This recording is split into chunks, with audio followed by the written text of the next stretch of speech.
மீண்டும் மற்றொரு வீடியோ மூலமாக உங்க எல்லாரையுமே சந்திக்கிறதுல சந்தோஷம். இந்த சோஷியல் மீடியா அப்படின்னு வரப்போ வளர்ந்தவர்கள் மட்டும் இல்லாம இப்ப குழந்தைகளும் ரொம்பவே ஈடுபாடாக இருக்கிறாங்க. இந்த டிக்டாக், இன்ஸ்டாகிராம், ஃபேஸ்புக் அல்லது மற்ற சமூக வலைத்தளங்கள் எல்லாத்துலயுமே குழந்தைகள் வந்து ஏதோ ஒரு வகையில இன்வால்வ்டாக இருக்கிறாங்க. அக்கவுண்ட் வைத்திருக்கிறதா இருக்கட்டும், அதாவது பேரண்ட்ஸோட சேர்ந்து இந்த வீடியோஸ் பார்க்கறது, இப்படியான விஷயங்கள், கேம்ஸ் இந்த மாதிரியான விஷயங்கள்ல பிள்ளைகள் ஈடுபாடாக இருக்கிறாங்க. ஸோ இது இந்த காலத்துல இந்த சோஷியல் மீடியாவையும் குழந்தைகளையும் தவிர்க்க முடியாத ஒரு விஷயமா பேரண்ட்ஸால பார்க்கப்படுது. ஆனா இது நெகட்டிவாக உங்களோட குழந்தைகள்ல பாதிப்பை ஏற்படுத்துமா அப்படின்னு கேட்டா பாதிப்பை ஏற்படுத்துறதுக்கான வாய்ப்புகள் இருக்கு. ஸோ இந்த வீடியோ மூலம் நாங்க பார்க்க போறது இந்த சோஷியல் மீடியாவால என்னென்ன நன்மைகள் என்னென்ன தீமைகள் இந்த குழந்தைகளுக்கு இருக்கு, எப்படியெல்லாம் பாதிப்புகள் ஏற்படுது, இதை கட்டுப்படுத்தணும் அப்படின்னு சொன்னா 100% பேரண்ட்ஸால இது இல்லாம இருக்க முடியாது அப்படிங்கிற பட்சத்துல எப்படி நாங்க பிள்ளைகளை ரெகுலேட் பண்ணலாம், எப்படி இதை குறைத்து கொள்ளலாம், என்னென்ன பவுண்டரிஸ் வைக்கலாம் அப்படிங்கிற முழு பார்வை தான் இந்த வீடியோ மூலம் பார்க்க போறோம். இந்த சோஷியல் மீடியா குழந்தைகளுக்கு எப்படியான விஷயங்கள்ல ஹெல்ப்ஃபுல்லாக இருக்கு அப்படின்னு சொல்லி பார்த்தா, பிள்ளைகளோட படிப்பு வந்து இப்ப நிறையவே ஆன்லைன் எஜுகேஷனாக மாறிடுச்சு இல்லையா? ஸோ இந்த மாதிரியான நேரங்கள்ல பிள்ளைகள் வந்து தவிர்க்க முடியாமலே இந்த சோஷியல் மீடியாவுல அல்லது இதன் மூலமாக படிக்கக்கூடிய வாய்ப்புகள் இருக்குது.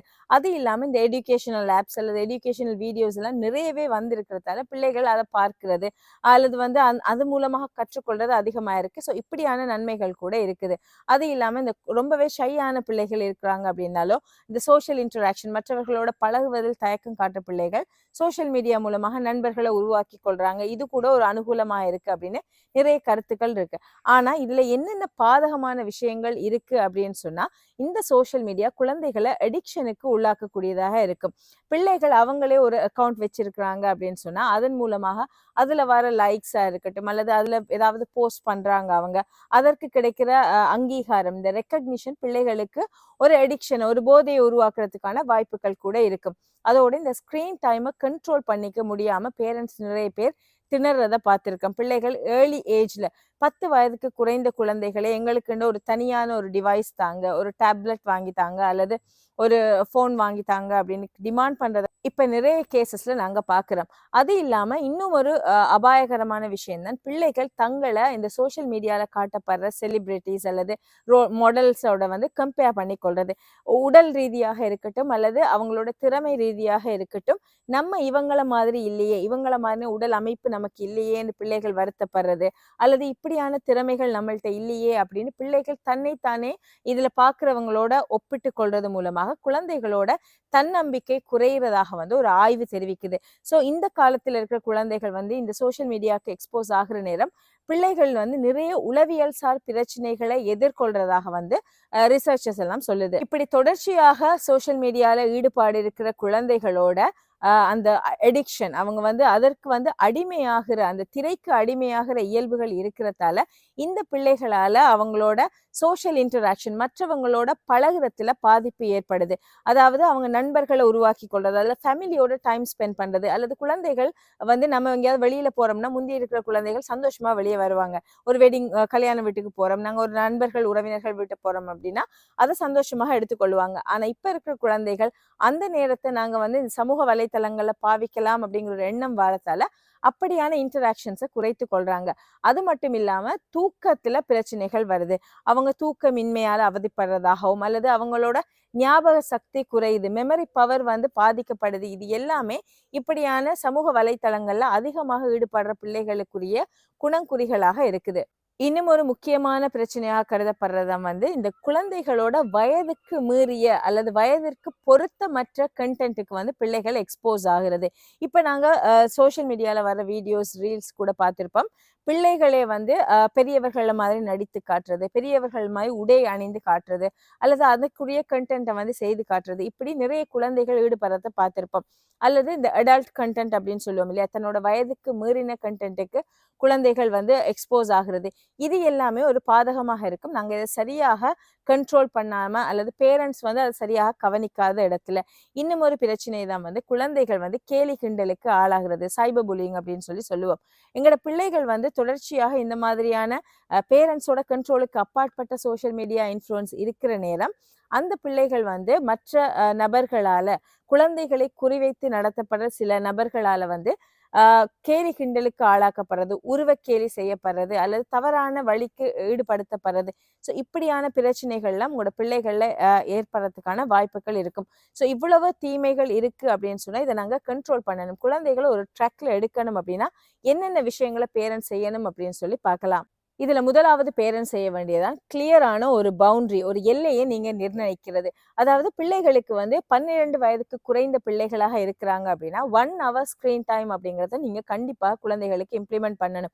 1 ஹவர் தான் உங்களுக்கு ஸ்கிரீன் டைம். அதுல நீங்க டிவி பாக்குறதா இருந்தா பார்க்கலாம், அல்ல நீங்க சோஷியல் மீடியால ஏதாவது செய்றீங்க அப்படின்னு சொன்னா அதை எங்களோட கண்ட்ரோலுக்குள்ள இந்த 1 ஹவருக்குள்ள நீங்க வைத்துக் கொள்ளணும். இப்படி அந்த பிள்ளைகளோட நேரத்தை வந்து கட்டாயம் வந்து ஒரு பவுண்டரியாக செட் பண்ணணும். அது மட்டும் இல்லாம சில ரூல்ஸ் வீட்டுல இருக்கணும். பெட்ரூம்ல வந்து நீங்க ஃபோனோ டேப்லெட்டோ நீங்க யூஸ் பண்ண இயலாது. தூங்க போற நேரம் நீங்க யூஸ் பண்ண இயலாது. அல்லது தனிமையில இருக்கும்போது நீங்க இதை செய்ய இயலாது. உங்களோட வீட்டுல ஒரு கம்ப்யூட்டர் இருக்கா, அந்த கம்ப்யூட்டர் வந்து ஹால்ல இருக்கணும்.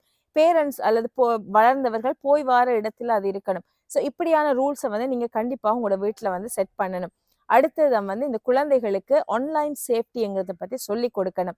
ஆன்லைன்ல என்னென்ன பிரச்சனைகள் வருது, நம்ம நிறைய விஷயங்களை நாம அன்றாடம் வாழ்க்கையில தெரிந்து கொள்றோம் இல்லையா?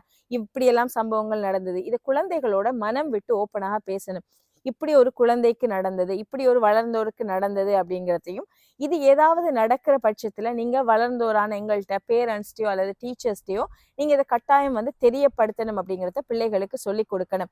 இந்த ஆன்லைன் சேஃப்டியை பத்தி நிறைய ஒர்க் ஷாப் கோர்சஸ் எல்லாம் இருக்கும். நீங்க பணம் செலவழித்துதான் அப்படின்னு சொல்லி இல்ல, சோஷியல் மீடியால நீங்க யூடியூப்ல பார்த்தாலும் குழந்தைகளுக்கான ஆன்லைன் சேஃப்டி அப்படிங்கிற வீடியோஸ் எல்லாம் இருக்கும். இப்படியான விஷயங்களும் உங்க பிள்ளைகளுக்கு போட்டு காட்டுறது மூலமாகவும் நீங்க ஒரு தெளிவை கொடுக்கலாம். அடுத்தது வந்து ஆன்லைன்ல அல்லது வந்து இந்த சோஷியல் மீடியால காட்டப்படுற எல்லாமே உண்மை இல்லை அப்படிங்கிறத பத்தியும், இந்த கிரிட்டிக்கல் திங்கிங் ஒரு விஷயத்த சரியாக சிந்திக்கிறதுக்கு வந்து பிள்ளைகளுக்கு சொல்லி கொடுக்கணும். இப்ப இந்த ஃபேக்கான வீடியோஸ் இருக்கு. இப்போ ஒருத்தர் உடல் அமைப்பை மாற்றி போடலாம், ஃபில்டர்ஸ் மூலமாக உங்களோட நிறம் உங்களோட உடல் அமைப்பை மாற்றி காட்டலாம். ஸோ நீங்க பார்க்குற எல்லாமே உண்மை இல்லை அப்படிங்கிறதையும், சில குழந்தைகளை பார்த்திருப்போம் நாங்க வீடியோஸ்ல வர மாதிரியே அவங்களோட பேரண்ட்ஸ் அவங்களை எங்க கூட்டிட்டு போறாங்க அல்லது வந்து இவ்வளவு டாய்ஸ் வாங்கி தராங்க, நீங்க எனக்கு செய்யறது இல்லை, இப்படி கம்பேர் பண்றதை பார்த்திருப்போம்.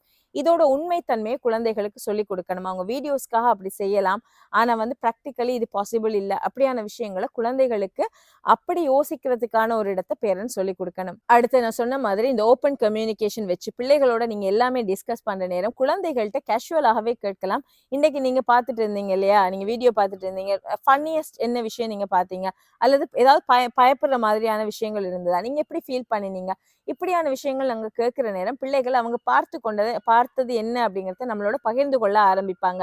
இதன் மூலமாக நீங்க எப்பவுமே தெரிஞ்சிருக்கணும் வந்து உங்களோட பிள்ளைகள் என்ன செய்யறாங்க அப்படிங்கிறது. அது மட்டும் இல்லாம இன்னொன்னுதான், உங்களோட குழந்தைகள் பாக்குறத நீங்க ஹிஸ்டரி சர்ச் பண்ணலாம். இப்ப நிறைய டெக்னிக்ஸ் இருக்கு.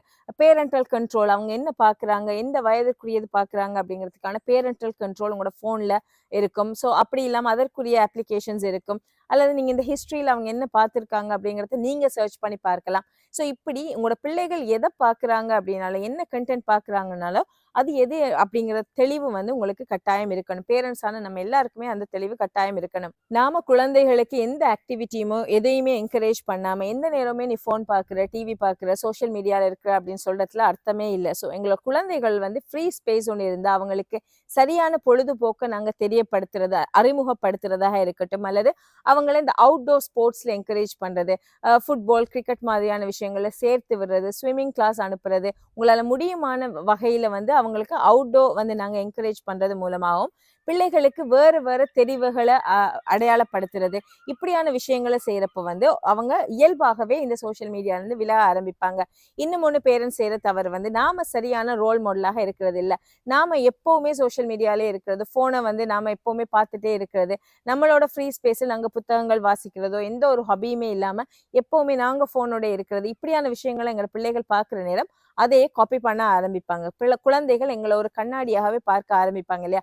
ஸோ இப்படியான விஷயங்களையும் வந்து பேரண்ட்ஸ் தவிர்த்து கொள்ளணும். ஸோ பேரண்ட்ஸ் நம்மளோட குழந்தைகளோட சரியான வகையில ஒரு ஓப்பன் கம்யூனிகேஷனை வைத்துக் கொள்றதும், அதே நேரம் குழந்தைகளோட குவாலிட்டி டைம் ஸ்பெண்ட் பண்றது, அவங்களுக்குண்டே ஒரு பிரத்யேகமான நேரத்தை நாங்க உருவாக்கி கொள்றதும், எங்களுக்கும் குழந்தைகளுக்கும் இடையில இருக்கிற பாண்டை அதிகரிக்கிறது மூலமாகவும் இந்த மாதிரியான பிரச்சனைகள்ல இருந்து தவிர்த்து கொண்டு ஒரு பேலன்ஸ்ட் ஒரு சோஷியல் மீடியா எக்ஸ்போஷரை எங்களோட குழந்தைகளுக்கு கொடுக்கலாம். மீண்டும் மற்றொரு வீடியோ மூலமாக மீண்டும் மற்றொரு நல்ல தலைப்போடு உங்களை சந்திக்கிற வரைக்கும் உங்களிடமிருந்து விடை பெறுகிறேன். நன்றி.